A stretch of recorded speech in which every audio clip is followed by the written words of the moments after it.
Hello and welcome to the Mystic Cast, where you join Jack Stafford and Debra Littleboy, members of the Aetherius Society, the cosmic religion for the Aquarian Age, incorporating all yogas, Christian mysticism, theosophy, mysticism, and much, much more, all of which are really only aspects of the self-same quest for truth. Please note, this is an independent program, not produced or fact-checked by the Aetherius Society. Today, our guest is Andrew Arnott. Hello, Andrew.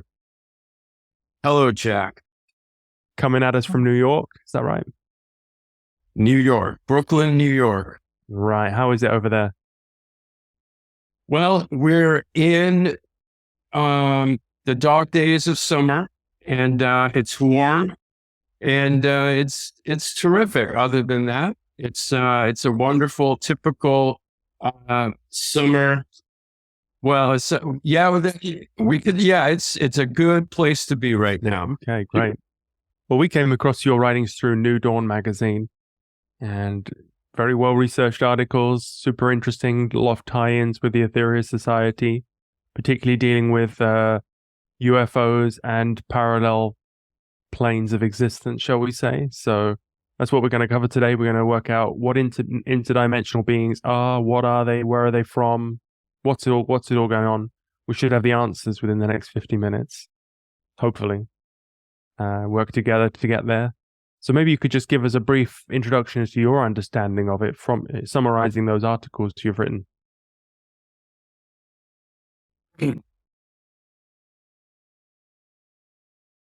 Yeah, it's a vast topic. I mean, we're just going to touch it. I think we're just like landing on the beach, and there's a vast country, if not a universe, ahead of us.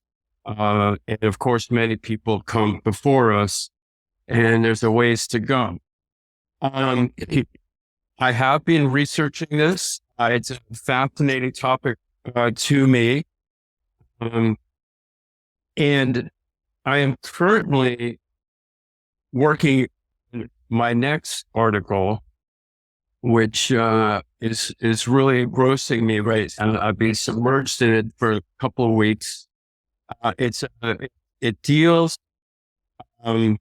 with these twin blockbuster movies that have just been released, and I know it's in Australia. Everybody's talking about it. It's the Barbie movie and the Oppenheimer film. Mm-hmm.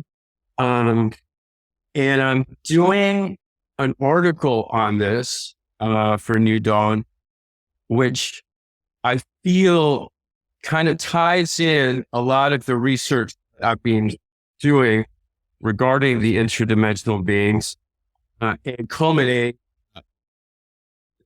in these films. So maybe we'll try to hash this out as we're going along. A tentative title for the article will be Barbie, Oppenheimer, and the Third Law of Alchemy. So there's some significance there. As far as just the idea of interdimensional beings and ultra-terrestrials, I think that there's a lot going on. We're in a pivotal time in history, because what might have been relegated to maybe religious circles in previous ages, in terms of angels and demons and gods and demigods, things of that nature, and then moving into the the current atomic age. It might be the terminology could be aliens or UFOs, but still, these were, shall we say, it's definitely not a mainstream topic, maybe fringe or whatnot. But here we are in this remarkable time of history where Congress is holding congressional hearings and talking to very credible sources, Navy pilots and people in the military. And they're talking openly about UFOs, even more remarkably, with like David Grosh's recent testimony discussing alien beings. And he went as far as the recent congressional hearing, as far as this surmise, or perhaps they're not even physical, that they could move in and out of the interdimensional plane. And he even threw out, idea that maybe they're from the fifth dimension. So regardless, it's the topic, and this kind of discussion ends up on, the top of your news feed, or, in the newspaper, like New York Times, of all things. Yeah. Here we are. We're discussing this openly, and I think it's a viable topic. But yeah, if you go back to Theosophy and before that, and then the UFO researchers, they've been into this before. But in a sense, they've been marginalized.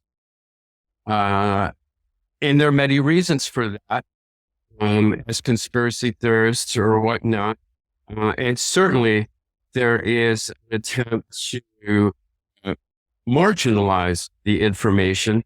And when I was looking at some of the Aetherian work, and George King, I think that you guys, which I want to get into more, it's a fascinating topic, which I was not too familiar with.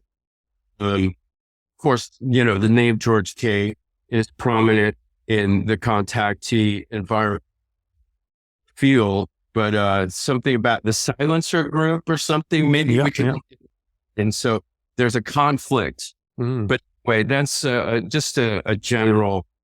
No, well, that's great. I mean, these are interesting times, aren't they? I mean, as a whole, as society, we're on this huge learning curve. And there's that great parable of the Indians, the blind men feeding the elephant in India. And we've all got a different part of one person's feeding the leg, and it's like that. And another person's the tail. And so we're all in the UFO community, all got a different understanding of it. And maybe some people are coming on board and thinking, the aliens are coming through portals from different galaxies because these planets are not inhabitable. Whereas in the Aetherius Society, we understand that all planets are inhabited.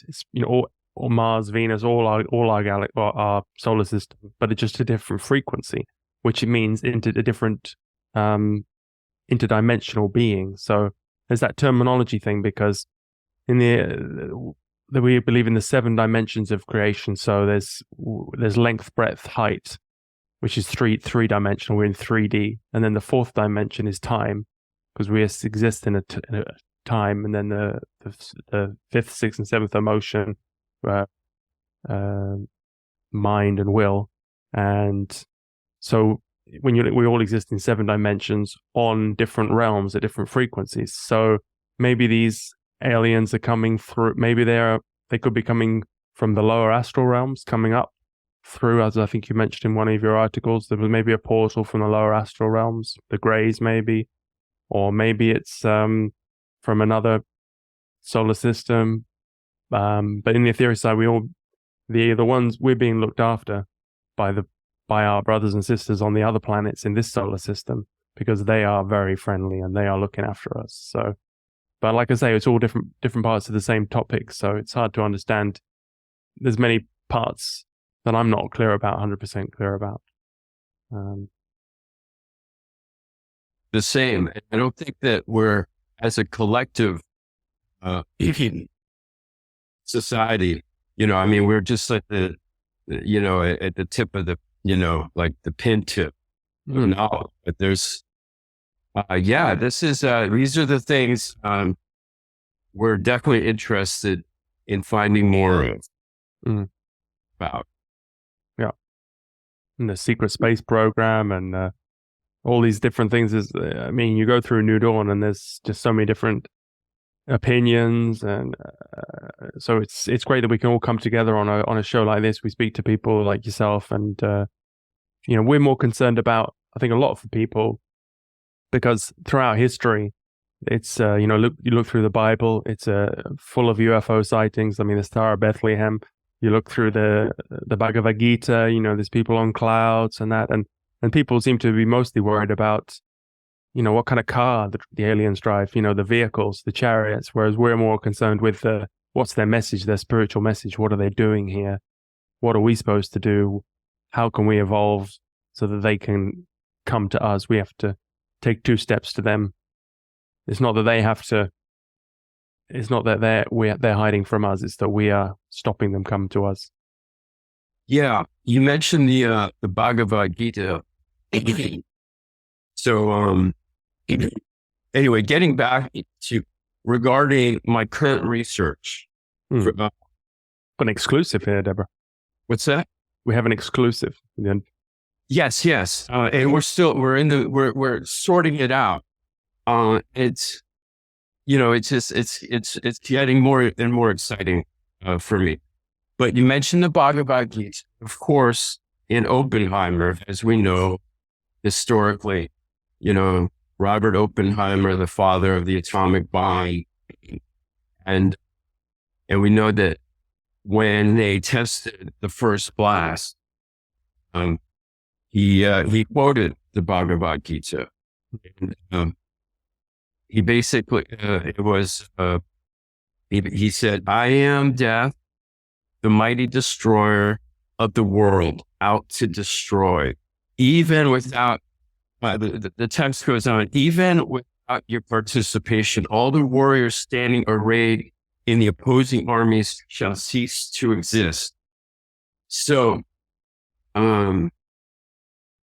right there, I think that the atomic bomb is a significant point to study in our discussion of ultra-terrestrial interdimensional entities. It's kind of a pivot, I think, for our world. And we can get into that quite a bit. And that's just part of it. I mean, we might as well touch on. If Oppenheimer had been a better student of the Vedic texts, he would have gone back to the Ramayana and the Brahma weapon, Indra's dart, and how the civilizations of Lemurius and Atlantis were destroyed by probing the atom. And yeah, there's many examples of I think the UFO sightings went through the roof when we started doing these experimentations with exploding the nuclear bombs. Absolutely. So yes, there's many in the UFO community that will cite the atomic tests and the explosion in Nagasaki and Hiroshima as the start. Well, more specifically, 2 years later in 1947 with the UFO flap. But really, that's kind of a turning point in history we could revisit. It makes a lot of sense because it would appear to me that an event like that could be registered throughout this, our solar system, at least not the galaxy or beyond. It would indicate a couple of things. That this species has gained enough, it has evolved enough, let's say, to create this technology. Well, it's a warning sign because it's a dangerous, it's a two-edged sword, and it could be harmful. I would only imagine that something like this would have reverberations in the physical space, but also on different dimensional levels. Yeah. That's very interesting about when they exploded the atomic bomb. I think the master Aetherius said that if he could see, if those who did it, Oppenheimer could see what they did to the astral bodies of those children when they passed on to the other planes, they would not a pretty sight. So it does have the master has talked about the you're saying the effects of a nuclear explosion. And also when you pass on, it damages the astral body tremendously. Then I don't think they're so much worried about that I heard some people say that they think we're a threat to them. It's more that we're a threat to the Mother Earth, which is a living, breathing goddess, millions of lives more. Eventually we are, according to the beliefs of the Aetherius Society, eventually we evolve into planets. Consciousness accumulates, our souls merge, and we eventually become planets. We form suns. We eventually form a galaxy, which is a living being, billions of lives more evolved than us. So the Mother Earth, because we destroyed Maldek, which is now the asteroid belt, and we reincarnated on Earth through the civilization of Lemurius and Atlantis. And so it's all about karma. So they karmically, there's only so much they can do. I think one of the things very interesting thing I heard was that they were to get rid of some of in the ionosphere, the atmosphere, some of the nuclear radiation, to get rid of it. Karmically, they can't just come in and clean up, but they can, because there's only one energy. They can take that nuclear, that nuclear waste, and use it as fuel for their ships. So they go to a lot of effort to turn it into a good source of energy for them. It's not very efficient for them, but then they can take it out of the atmosphere, so they can bend the laws of karma. So that's something they're doing when they're not just flying around there as a Red Arrows display team. They're doing work, and that's one of the things I think that they're doing. Yes, I mean, I would imagine they're doing tremendous work. Mm-hmm. And the fact that they're just not coming out and announcing themselves is, I mean, it makes perfectly good sense. I mean, I wouldn't just fly to another foreign place and just, you wouldn't want to sit back and observe and see what's going on as they're doing, if they exist, for a millennium, and seeing that, there are good apples and bad apples, as it were. You have to be cautious, but I could see a guiding hand, because it's just,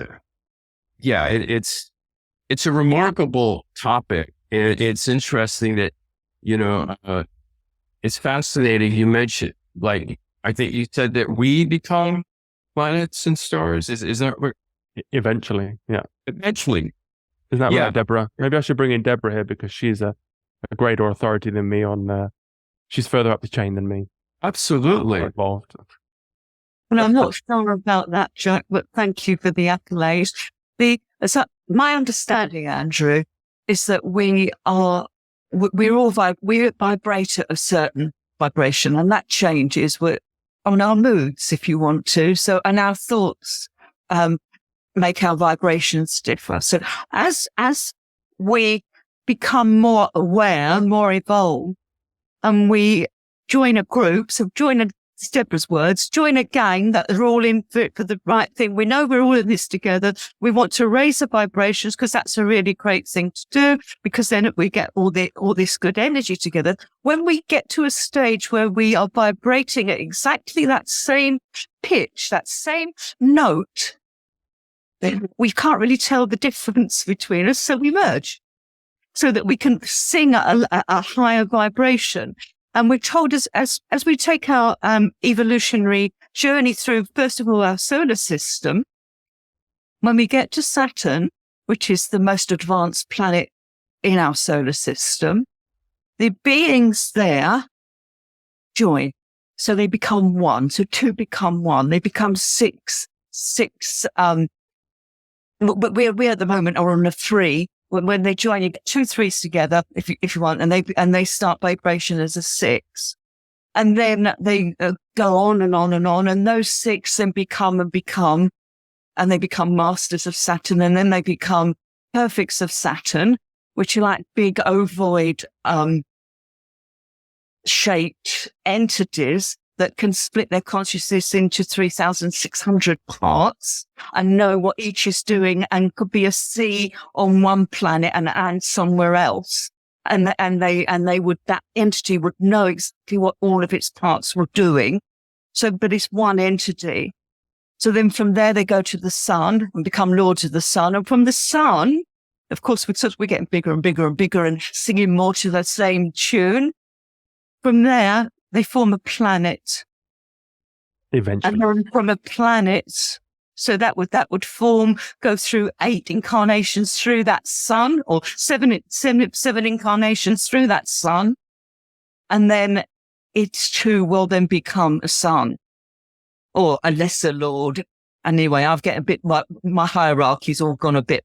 But it's the 9 freedoms is what Debra was talking about, is the evolutionary path through up to the, beyond the sun. We're kind of guessing, to be honest. We're not given a book about it, but we understand that when you go through enlightenment, cosmic consciousness, ascension, you raise Kundalini, you ascend, and then you can choose to stay on in the spiritual hierarchy of Earth, the Great White Brotherhood, or you go onto another classroom on Mars or Venus to learn different things at a different frequency of vibration, a much higher frequency. That's why when we go to Mars, it's barren, but it's much more beautiful when you go there in a Martian body.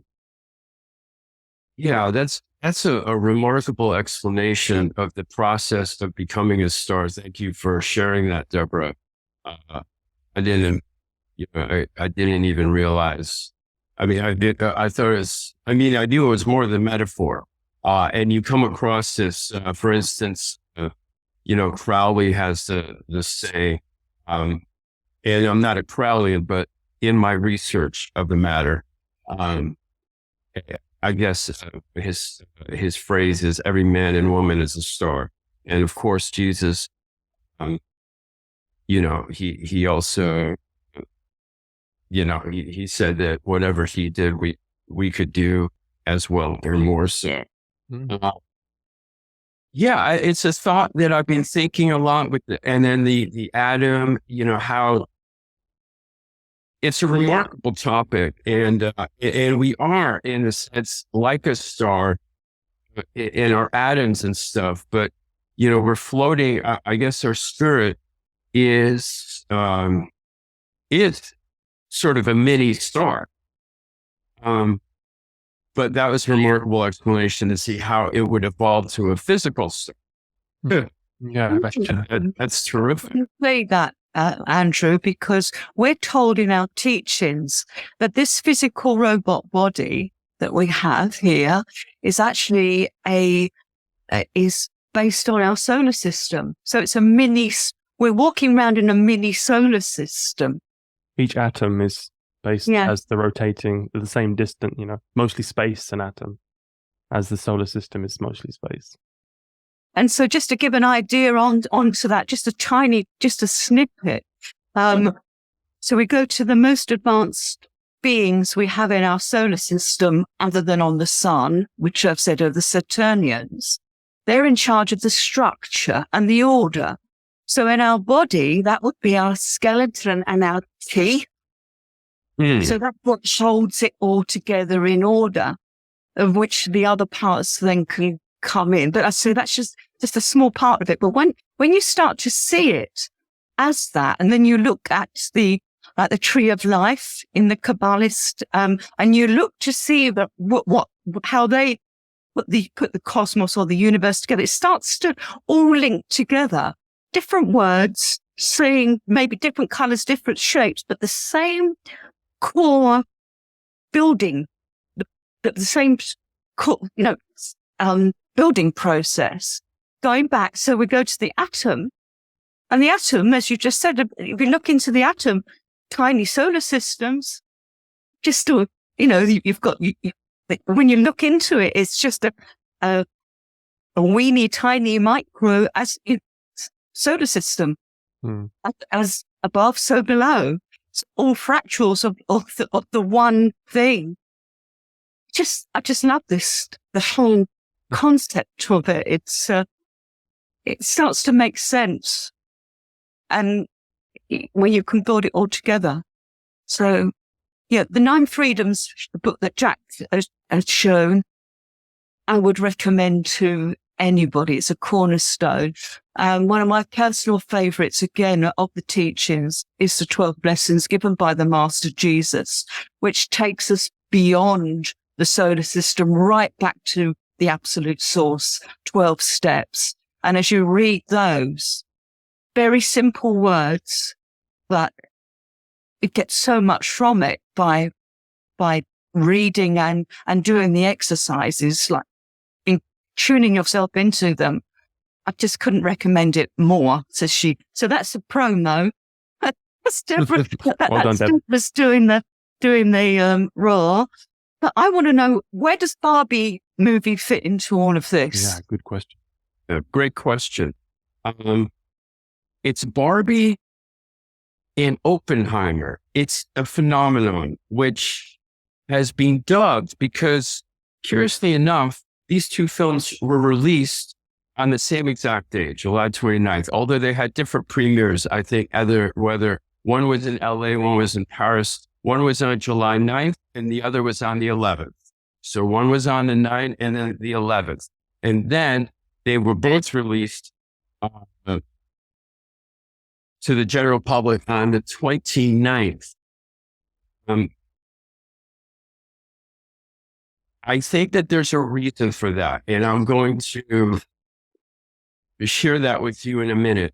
Regarding Oppenheimer and our discussion of the solar system and the atom, I was just looking deeper into Oppenheimer, and I believe, if I'm correct, it was Oppenheimer. I think he was at Cambridge or shortly after that in the 20s. And then he and Niels Bohr wrote a paper which basically outlined the structure of the atom as we are familiar with it, because he basically noted that the nucleus is more stable in a much larger mass, and the electron was a more fast-moving, and thus it circled around the nucleus. And I guess that's, when you see the picture of the atom, and then there's the big circle, and then the electron circling around, I'm under the understanding that it's, this derives from Oppenheimer's work. So that's interesting. So yes, he goes on to, of course, create the bomb. And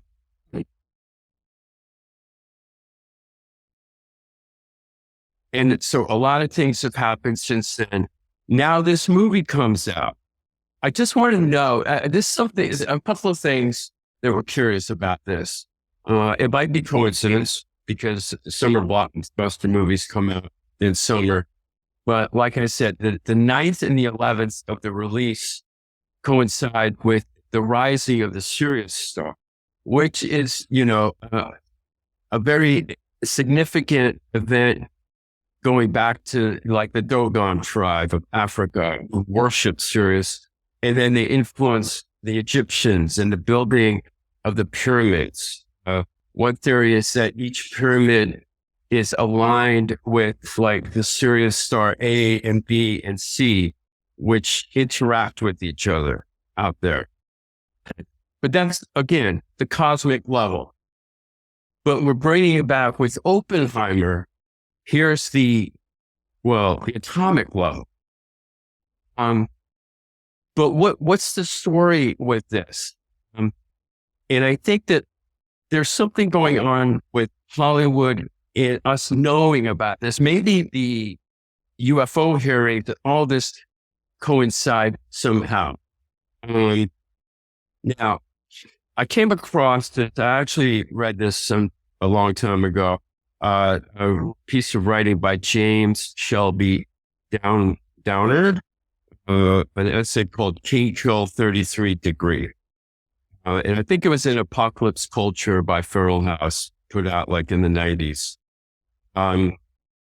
But just briefly, let me just mention this because, again, it's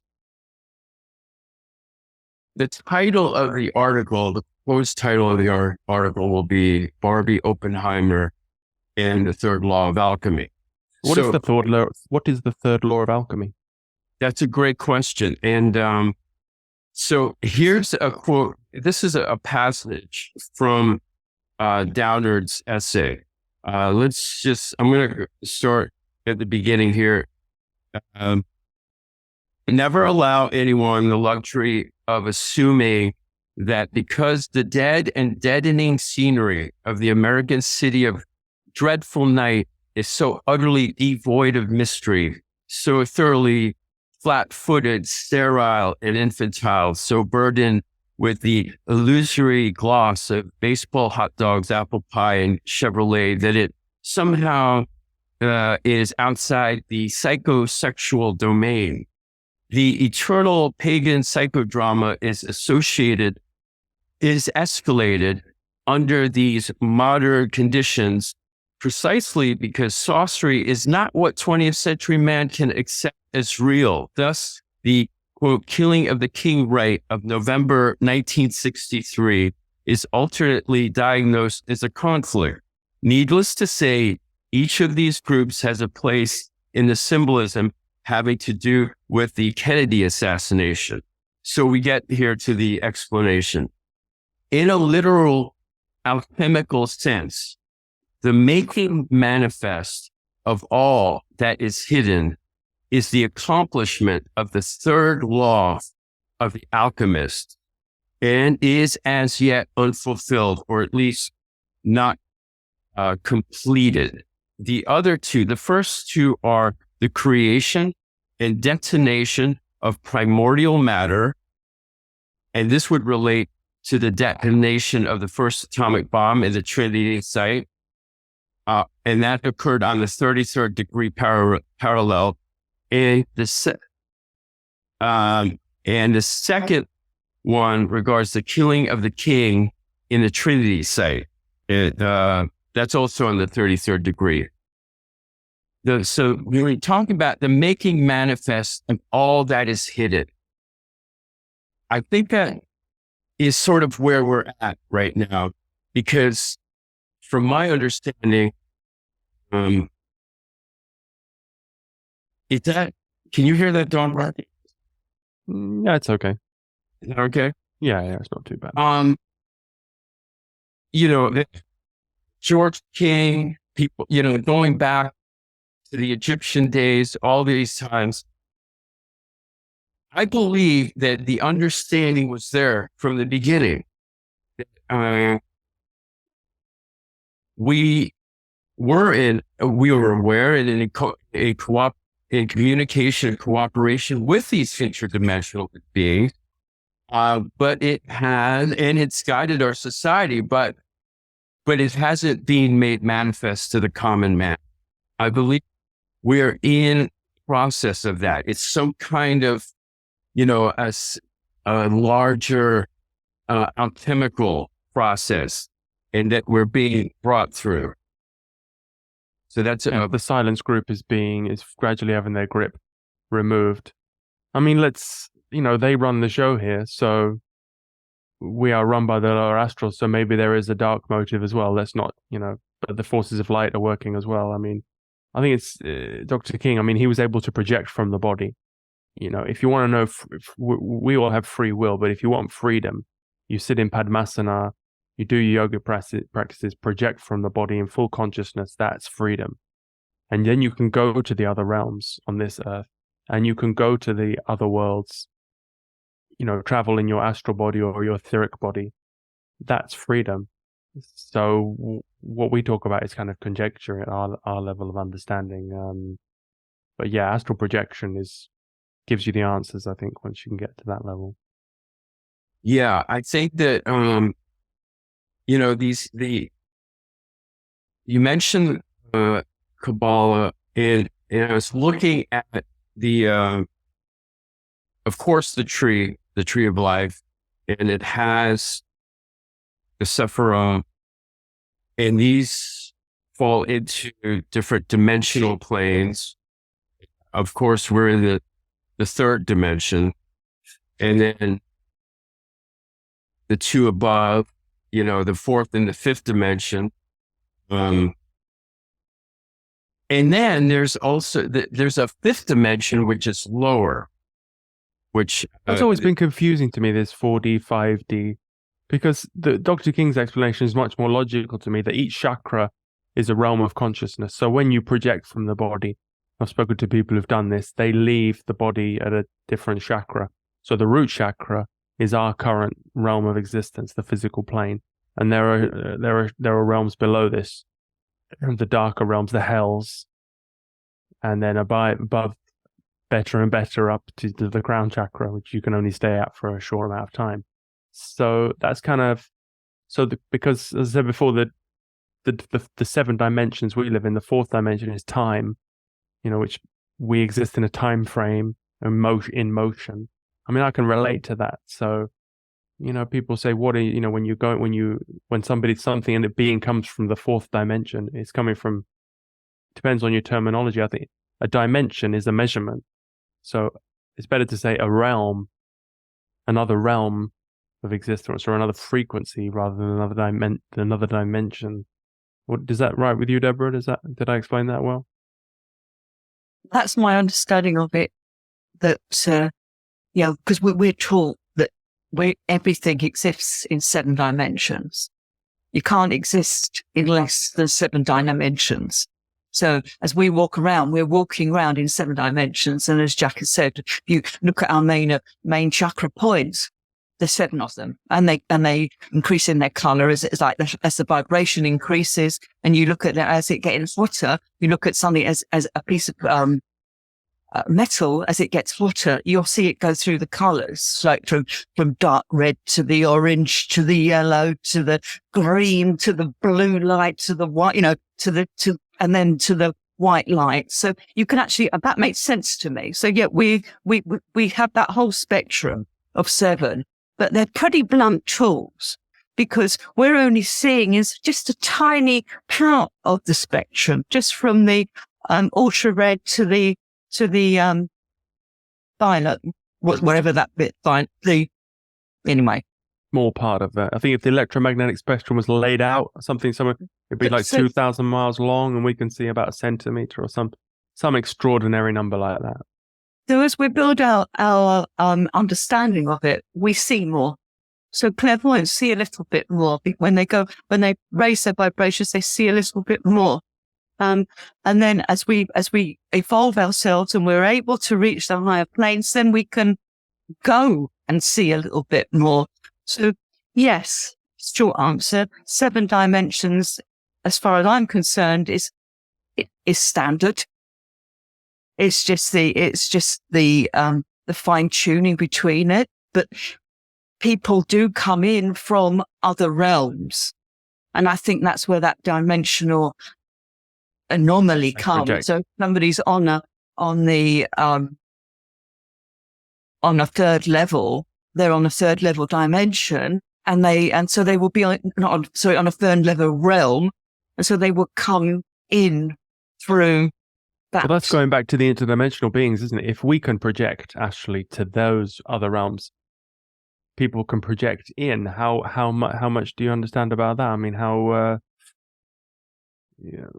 can beings from lower realms now come in to ghosts and bad spirits? They can manifest in some ways, but are they able to? Maybe their technology advanced more since Dr. King was here? Now, how maybe they can have devices that they can project into the physical realm.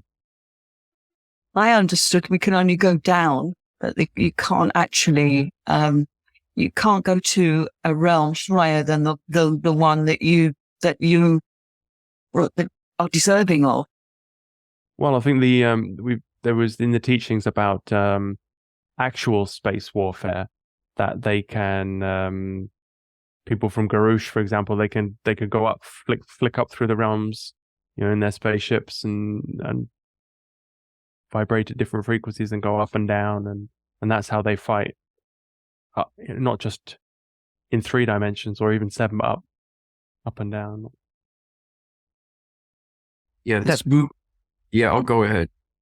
That's something that's coming in with the movies, isn't it? Like going back to the movies, as you were referencing, that's Doctor Strange. In this multiverse, these ideas are coming through Hollywood. Now there'll be maybe, because, space travel has been around for a while now, Star Trek and, Star Wars. So, okay, people have got that. But in in Star Wars, there's no mention of other realms, or they introduce spiritual healing in the newest movies, but they're not yet introduced the idea of being able to. Well, also Han Solo, he did astral projection in the latest movies, didn't he? He could go and he fought a battle using his astral body. Did you see that, Andrew? Yeah, I do recall that.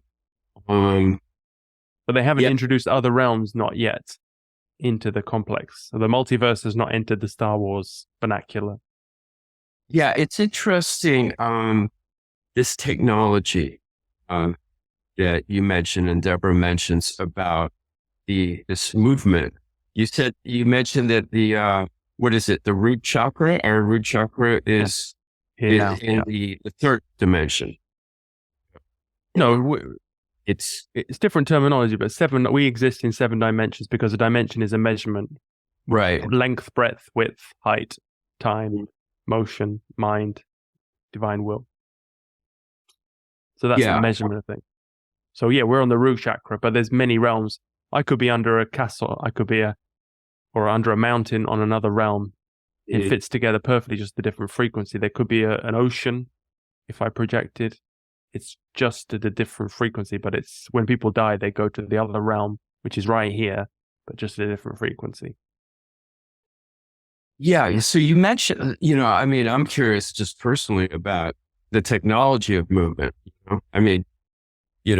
They talk about spaceships and stuff, but you're saying that with yoga, and then specifically you mentioned Kundalini, and so you're going to be working with the root chakra. So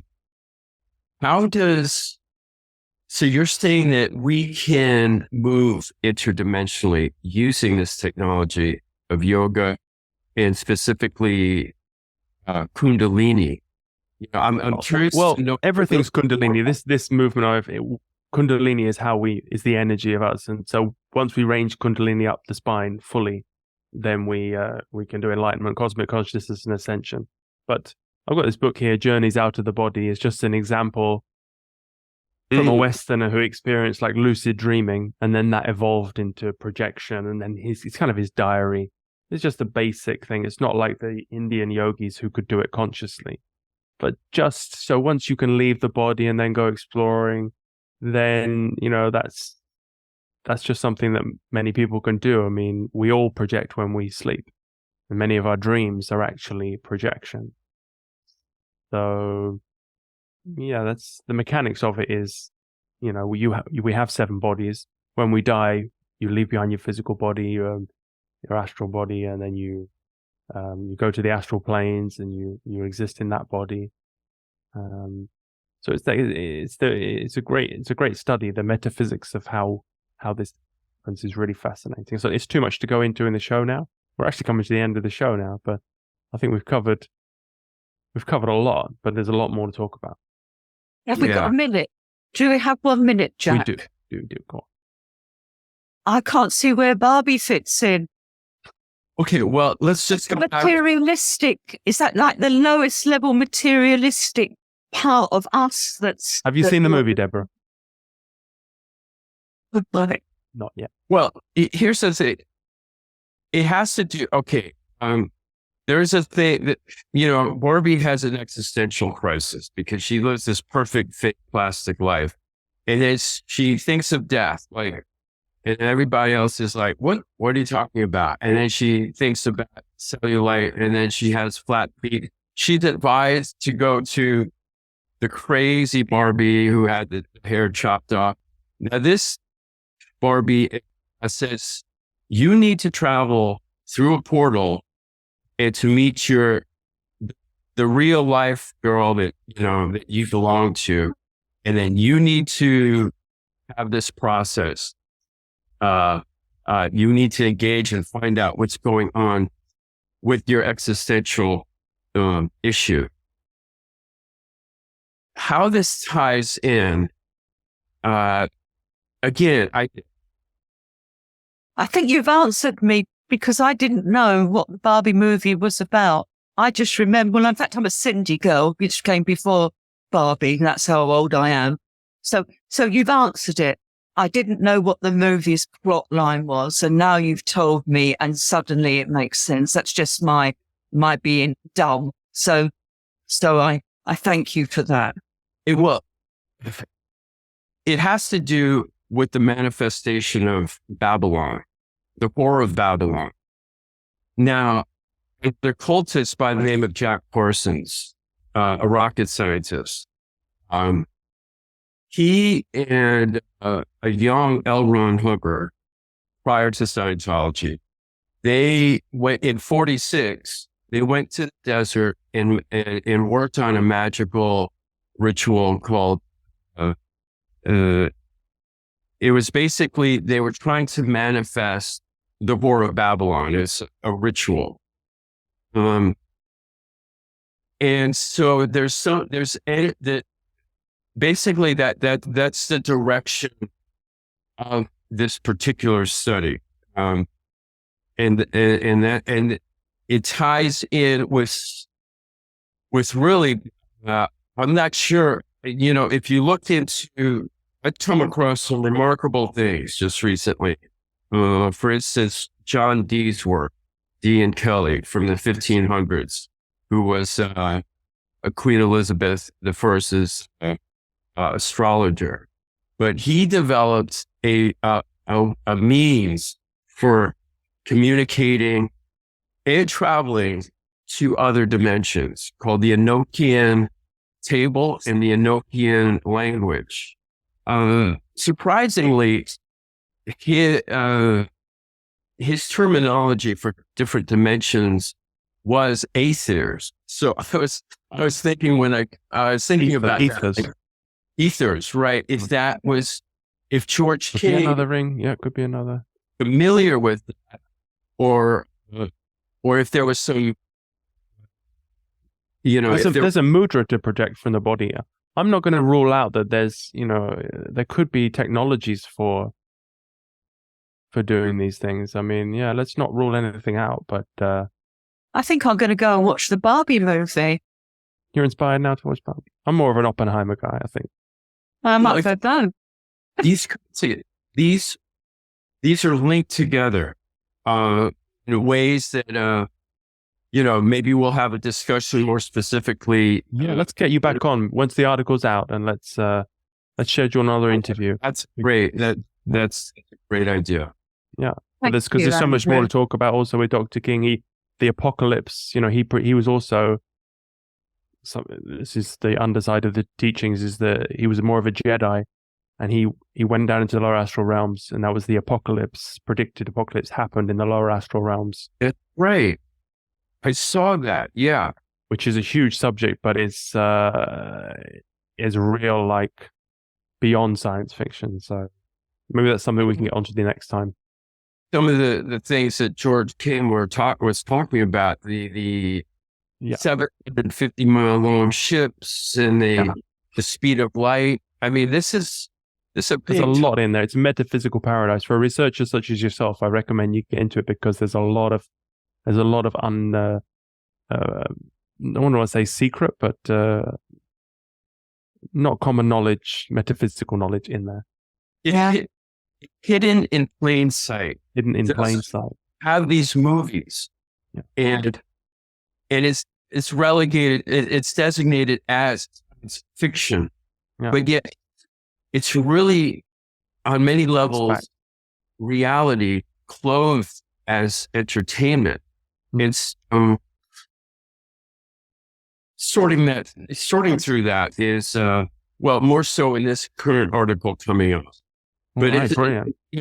Pleasure to. I mean, I'm so happy that you guys contacted me because this is a fast anyway. It's a lot of fun. All right, well, we'll talk again. We really enjoyed this chat. You've been a great guest. Thank you very much for your time. Where can people follow you? I tried to get andrewarnett.com. What's the best place people can, obviously New Dawn magazine, but is there a place they can read more of your writings? I have a website and things, but just go to Andrew Arnett on Twitter. So, at Andrew Arnett, and the links are there, and my latest, things. Go there. All right. Before Twitter goes to the dark side completely. Indeed. All right. Well, we'll put all the links in the show notes. And thanks so much. If people are interested in the Aetherius Society, they can go to the aetheriussociety.org, which we'll also link in the show notes. Terrific. Have a great day. Thank You you, too. Andrew. Take care. Debra, you Jack. Bye-bye. Bye.